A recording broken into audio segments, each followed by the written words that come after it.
Mila and you're watching my channel One Color Food. Today I'm gonna cook white apple milkshake.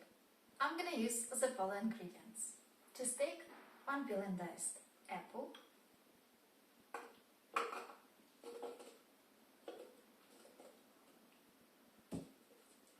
and 1 cup of milk.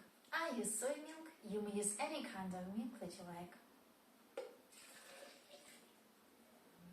Use blender for 1 minute.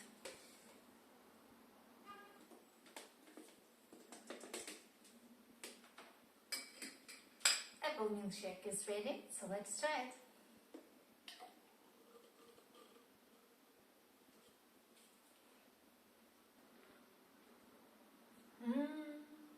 It's all healthy, tasty and sweet. I highly recommend you to try to cook it. Thanks for watching. If you like this video, put a thumbs up, leave your comments below and subscribe. And remember, cook with love and enjoy your meal. Bye!